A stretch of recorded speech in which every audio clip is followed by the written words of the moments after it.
Law 8. Make other people come to you. Use bait if necessary. When you force the other person to act, you are the one in control. It is always better to make your opponent come to you, abandoning his own plans in the process. Lure him with fabulous gains, then attack. You hold the cards. Observance of the law. At the Congress of Vienna in 1814, the major powers of Europe gathered to carve up the remains of Napoleon's fallen empire. The city was full of gaiety, and the balls were the most splendid in memory. Hovering over the proceedings, however, was the shadow of Napoleon himself. Instead of being executed or exiled far away, he had been sent to the island of Elba, not far from the coast of Italy. Even imprisoned on an island, a man as bold and creative as Napoleon Bonaparte made everyone nervous. The Austrians plotted to kill him in Elba, but decided it was too risky. Alexander I, Russia's temperamental czar, heightened the anxiety by throwing a fit during the Congress when a part of Poland was denied him. "Beware, I shall loose the monster," he threatened. Everyone knew he meant Napoleon. Of all the statesmen gathered in Vienna, only Talleyrand, Napoleon's former foreign minister, seemed calm and unconcerned. It was as if he knew something the others did not. Meanwhile, on the island of Elba, Napoleon's life was a mockery of his previous glory. As Elba's king, he had been allowed to form a court. There was a cook, a wardrobe mistress, an official pianist, and a handful of courtiers. All this was designed to humiliate Napoleon, and it seemed to work. That winter, however, there occurred a series of events so strange and dramatic they might have been scripted in a play. Elba was surrounded by British ships, their cannons covering all possible exit points. Yet somehow, in broad daylight on February 26, 1815, a ship with 900 men on board picked up Napoleon and put to sea. The English gave chase, but the ship got away. This almost impossible escape astonished the public throughout Europe and terrified the statesmen at the Congress of Vienna. Although it would have been safer to leave Europe, Napoleon not only chose to return to France, he raised the odds by marching on Paris with a tiny army in hopes of recapturing the throne. People of all classes threw themselves at his feet. An army under Marshal Ney sped from Paris to arrest him, but when the soldiers saw their beloved former leader, they changed sides. Napoleon was declared emperor again. Volunteers swelled the ranks of his new army. Delirium swept the country. In Paris, crowds went wild. The king who had replaced Napoleon fled the country. For the next 100 days, Napoleon ruled France. Soon, however, the giddiness subsided. France was bankrupt, its resources nearly exhausted, and there was little Napoleon could do about this. At the Battle of Waterloo, in June of that year, he was finally defeated for good. This time his enemies had learned their lesson. They exiled him to the barren island of St. Helena, off the west coast of Africa. There he had no more hope of escape. Interpretation. Only years later did the facts of Napoleon's dramatic escape from Elba come to light. Before he decided to attempt this bold move, visitors to his court had told him that he was more popular in France than ever, and that the country would embrace him again. One of these visitors was Austria's General Roller, who convinced Napoleon that if he escaped, the European powers, England included, would welcome him back into power. Napoleon was tipped off that the English would let him go, and indeed his escape occurred in the middle of the afternoon, in full view of English spyglasses. What Napoleon did not know was that there was a man behind it all, pulling the strings, and that this man was his former minister, Talleyrand. And Talleyrand was doing all this not to bring back the glory days, but to crush Napoleon once and for all. Considering the emperor's ambition unsettling to Europe's stability, he had turned against him long ago. When Napoleon was exiled to Elba, Talleyrand had protested. Napoleon should be sent farther away, he argued, or Europe would never have peace. But no, one listened. Instead of pushing his opinion, Talleyrand bided his time. Working quietly, he eventually won over Castlereagh and Metternich, the foreign ministers of England and Austria. Together, these men baited Napoleon into escaping. Even Kohler's visit, to whisper the promise of glory in the exile's ear, was part of the plan. Like a master card player, Talleyrand figured everything out in advance. He knew Napoleon would fall into the trap he had set. He also foresaw that Napoleon would lead the country into a war, which, given France's weakened condition, could only last a few months. One diplomat in Vienna, who understood that Talleyrand was behind it all, said, "He has set the house ablaze in order to save it from the plague." Keys to power. How many times has this scenario played itself out in history? An aggressive leader initiates a series of bold moves that begin by bringing him much power. Slowly, however, his power reaches a peak, and soon everything turns against him. His numerous enemies band together. Trying to maintain his power, he exhausts himself going in this direction and that, and inevitably he collapses. The reason for this pattern is that the aggressive person is rarely in full control. He cannot see more than a couple of moves ahead, cannot see the consequences of this bold move or that one. Because he is constantly being forced to react to the moves of his ever-growing host of enemies, and to the unforeseen consequences of his own rash actions, his aggressive energy is turned against him. In the realm of power, you must ask yourself, what is the point of chasing here and there, trying to solve problems and defeat my enemies, if I never feel in control? The answer is simple. Your idea of power is wrong. You have mistaken aggressive action for effective action. And most often the most effective action is to stay back, keep calm, and let others be frustrated by the traps you lay for them, playing for long-term power rather than quick victory. Remember, the essence of power is the ability to keep the initiative, to get others to react to your moves, to keep your opponent and those around you on the defensive. When you make other people come to you, you suddenly become the one controlling the situation. And the one who has control has power. Two things must happen to place you in this position. You yourself must learn to master your emotions and never to be influenced by anger. Meanwhile, however, you must play on people's natural tendency to react angrily when pushed and baited. In the long run, the ability to make others come to you is a weapon far more powerful than any tool of aggression. Study how Talleyrand, the master of the art, performed this delicate trick. First, he overcame the urge to try to convince his fellow statesmen that they needed to banish Napoleon far away.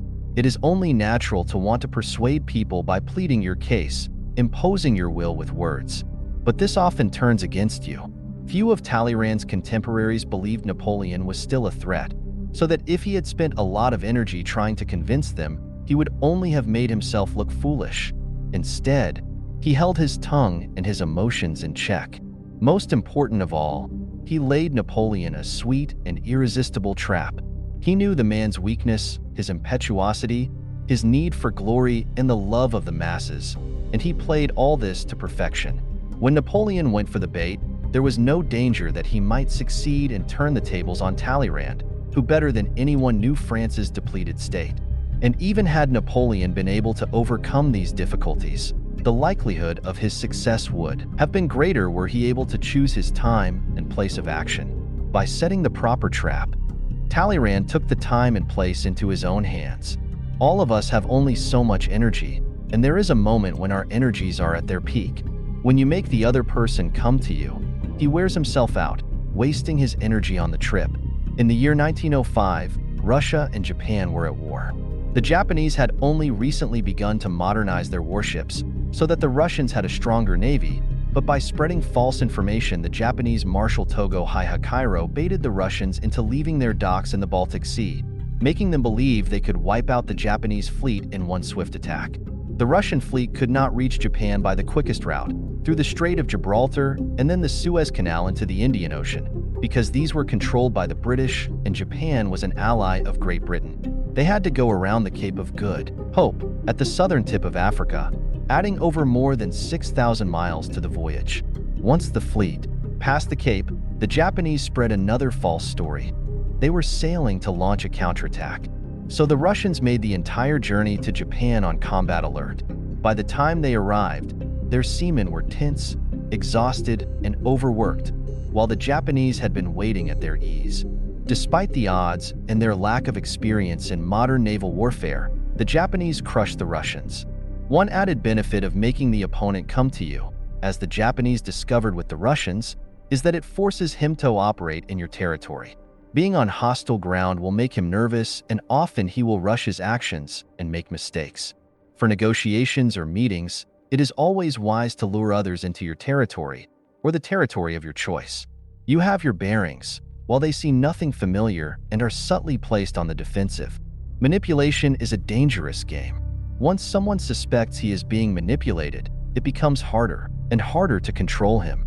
But when you make your opponent come to you, you create the illusion that he is controlling the situation. He does not feel the strings that pull him, just as Napoleon imagined that he himself was the master of his daring escape and return to power. Everything depends on the sweetness of your bait. If your trap is attractive enough, the turbulence of your enemy's emotions and desires will blind them to reality. The greedier they become, the more they can be led around. The great 19th century robber baron Daniel Drew was a master at playing the stock market. When he wanted a particular stock to be bought or sold, driving prices up or down, he rarely resorted to the direct approach. One of his tricks was to hurry through an exclusive club near Wall Street, obviously on his way to the stock exchange, and to pull out his customary red bandana to wipe his perspiring brow. A slip of paper would fall from this bandana that he would pretend not to notice. The club's members were always trying to foresee Drew's moves, and they would pounce on the paper, which invariably seemed to contain an inside tip on a stock. Word would spread, and members would buy or sell the stock in droves, playing perfectly into Drew's hands. If you can get other people to dig their own graves, why sweat yourself? Pickpockets work this to perfection. The key to picking a pocket is knowing which pocket contains the wallet. Experienced pickpockets often ply their trade in train stations and other places where there is a clearly marked sign reading "Beware of pickpockets." Passers-by seeing the sign invariably feel for their wallet to make sure it is still there. For the watching pickpockets, this is like shooting fish in a barrel. Pickpockets have even been known to place their own "Beware of pickpocket" signs to ensure their success. When you are making people come to you, it is sometimes better to let them know you are forcing their hand. You give up deception for overt manipulation. The psychological ramifications are profound. The person who makes others come to him appears powerful and demands respect. Filippo Brunelleschi, the great Renaissance artist and architect, was a great practitioner of the art of making others come to him as a sign of his power. On one occasion, he had been engaged to repair the dome of the Santa Maria del Fiore Cathedral in Florence. The commission was important and prestigious. But when the city officials hired a second man, Lorenzo Ghiberti, to work with Brunelleschi, the great artist brooded in secret. He knew that Ghiberti had gotten the job through his connections, and that he would do none of the work and get half the credit. At a critical moment of the construction, then, Brunelleschi suddenly developed a mysterious illness. He had to stop work, but pointed out to city officials that they had hired Ghiberti, who should have been able to continue the work on his own. Soon it became clear that Ghiberti was useless, and the officials came begging to Brunelleschi. He ignored them, insisting that Ghiberti should finish the project, until finally they realized the problem. They fired Ghiberti. By some miracle, Brunelleschi recovered within days. He did not have to throw a tantrum or make a fool of himself. He simply practiced the art of making others come to you. If on one occasion you make it a point of dignity that others must come to you, and you succeed, they will continue to do so even after you stop trying. Image: the honeyed bear trap. The bear hunter does not chase his prey.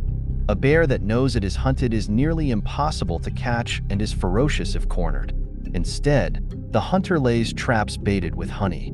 He does not exhaust himself and risk his life in pursuit. He baits, then waits. Authority. Good warriors make others come to them, and do not go to others. This is the principle of emptiness and fullness of others and self. When you induce opponents to come to you, then their force is always empty. As long as you do not go to them, your force is always full. Attacking emptiness with fullness is like throwing stones on eggs.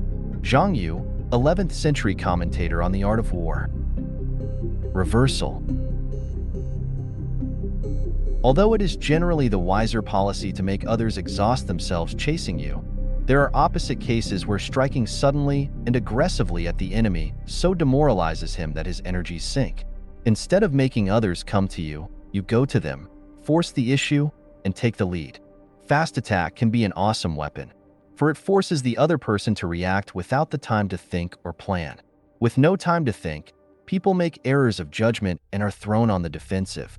This tactic is the obverse of waiting and baiting, but it serves the same function. You make your enemy respond on your terms. Men like Cesare Borgia and Napoleon used the element of speed to intimidate and control.